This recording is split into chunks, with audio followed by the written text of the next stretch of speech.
This is the best moments of the BBQ Central Show in 10 minutes or less. Ever wish you could re-listen to your favorite interview or segment? Do you enjoy hearing older shows for the first time in years? Then the best moments of the BBQ Central Show in 10 minutes or less is just what you need.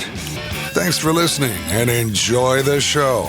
Welcome, friends and neighbors. John Solberg here, your host for the best moments of the BBQ Central Show in 10 minutes or less. Happy to tell you, as always, that this show is brought to you by The Butcher Shop, purveyors of highly sought-after 100% Australian non-crossbred Wyvara 9 Plus briskets that are always hand-picked just for you. The Butcher Shop has been retailing the finest meats for more than 15 years. Every week, they're shipping out competition-quality meats to many of the biggest teams in the competition scene across the nation. Simply put, teams who use the Butcher Shop win, and they win often. You don't have to be a competitor to enjoy these finer cuts. The Butcher Shop is shipping some of the finest prime, dry-aged Australian Wagyu and Japanese Wagyu steaks to people just like you and me who aspire to be the kings and queens of the cul-de-sac. The Butcher Shop always has Berkshire, Compart Duroc, Allegiance Duroc, and Prairie Fresh all-natural pork in stock. And again, it is always hand-picked just for you. Let's review all this. The best competition briskets, they got it. The best pork selection, they got that. Giving you better overall options to cook at home, you know they're going to do that. So give the Butcher Shop a call today, 850-458-8782. That's 850-458-8782. You be sure to mention the BBQ Central Show. You're getting 10% off your entire order each and every time you call. Also, I urge you to check them out on Facebook, facebook.com/The Butcher Shop. Shop is spelled S-H-O-P-P-E. The Butcher Shop, home of the 100% Australian non-crossbred Wyvara 9 Plus briskets. And today, we're going to jump back to 2008, and Greg's going to catch up with a guest Hall of Famer, Harry the Horse. As promised, joining me from some type of off-track betting location is Harry the Horse. Harry, thanks for joining me tonight. How are you? Pretty good, Greg. How's it going tonight? Not bad. Harry, I know very hard to track you down today, so I appreciate you being able to come on and talk to me about horse racing. No, that's all right. I have to apologize for my voice a little bit. We had a long night last night, if you know what I mean. Yeah, it sounds like it. Can you hear me okay? Yeah, sound good. What degenerate OTB place are you at tonight? We're down here right outside of Westchester in New York. Very nice. It's a lovely place. They have the barbecue the buffet. Oh, yeah, is that right? I guess that fits in there. All right, so we're kind of breaking tradition here from the show. We're getting into a little bit of horse racing. I'm a horse racing fan. Obviously, Big Brown has a chance to dry up a 30-year streak before the last Triple Crown winner has been crowned, that being affirmed. Yeah. One going away at the Kentucky Derby, hardly broke a sweat at the Preakness a week and a half ago, but a new development, he has a chip in the hoof now a week and a half before the last leg. What can you tell us about the injury and how that could affect his chances of winning? Well, let me tell you something, Greg. This whole thing with the crack in Big Brown's foot, his hoof, that's not a big deal. You know, this guy has had problems with his feet since from the beginning. This is a minor infirmity. It's come up kind of between this moment in time and the Preakness, but it's not a bad deal. Ian McLaren is probably the biggest foot specialist in the business, and he's taking care of Big Brown. I noticed today Dutro had him out on the track here. A bunch of us were over at Elmont earlier, and we saw, from the clockers, we saw that the horse went out and did a bit of a jog for about 1.25 miles today. He looked pretty good, came back to the barn. His foot was completely cold, as they say in the business, so I don't think we got a problem. Look, for my money, and it's my money, the last horse that could beat this horse died in 1989. Right. That was Secretariat.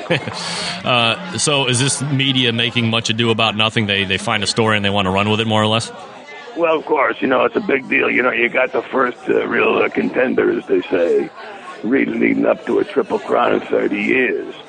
And if you look back over the history of this race, it's almost impossible for the thoroughbred of today to make this crossing. I mean, they start out in Kentucky, and then 2 weeks later they're running a different race at Preakness, and then 3 weeks, years ago, many years ago, way before even you were born, probably, the races weren't always running these schedules, and the horses got more time, to recuperate. And what I get a little bit irritated at now is the fact that not only do they shorten up the course of the Triple Crown, but they bring in all these ringers at the end to try to make a spoiler for the deal.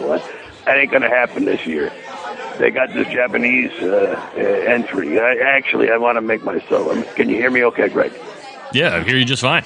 Okay, they got these people who are saying this is a Japanese horse. Let me tell you something. That's bullshit. That horse was purchased in Kentucky, was shipped to Japan, and is being trained by a very, very qualified, an excellent trainer, by the way.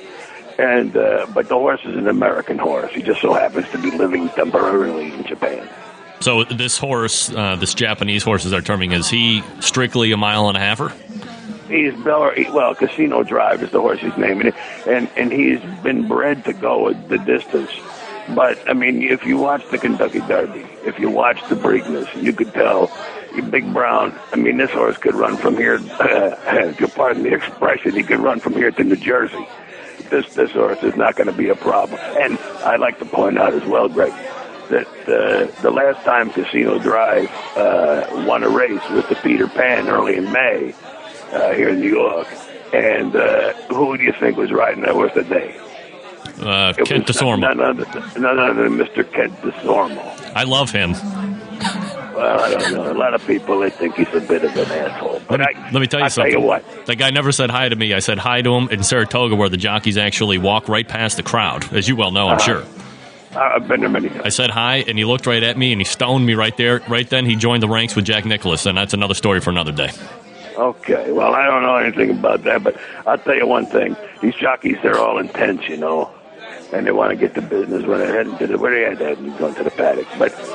But anyway, Kent is not going to be able, obviously, to ride on that Casino Drive that day because he's going to be riding on the winner that day. That's going to be your Big Brown. I'm telling you, Kent knows a little bit about both those horses. I think he's very confident. And, for me, you look at the card, I was able to pull together some information for you. At the big race on Saturday, there's only going to be like 3 horses that have even seen Big Brown. In the Kentucky Derby and the Preakness. You got your Dennis of Cork, and then you got your Ichabod Crane, and then your Macho again. Yeah, I tell you, these horses did very well. They did very well in the Kentucky Derby and the Preakness. But, they're going to be sniffing Big Brown's hind end on this one. And it's just the way of it. Interesting, though, Greg, if you want to look at some of the in-depth kind of stuff, go a little deeper in the fact, 4 of the horses, actually, at this point in time, don't even have riders yet. And some of the biggest riders in the country are waiting to get mounts, like Calvin Burrell, Barcoa, you got your Corey Nakatami, your Mike Smith, Richard Migliori, an old friend of my wife's, for many years. They don't have rides yet. So there's a lot to be developed here over the next 10 days. Just with the few minutes that we have left. Can you hear me okay, Greg? Yeah, Harry, can you hear me all right? Yeah, okay. Can you hear me now? There you go. That is Harry the Horse, Barbecue Central Show Guest Hall of Famer. Check out the rest of this episode over at the bbqcentralshow.com. Link in today's show notes is going to take you to the complete episode. I'm going to venture to say in pre-production that I'm doing here that Greg will tell you in the talk-up on the Tuesday before this show what actually happened at Belmont and what happened to Big Brown. We'll see.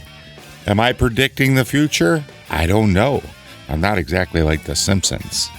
Anyway, I digress. Until next time on the best moments of the Barbecue Central Show in 10 minutes or less, I'm your host, John Solberg. Thanks so much for listening. I look forward to talking to you again soon.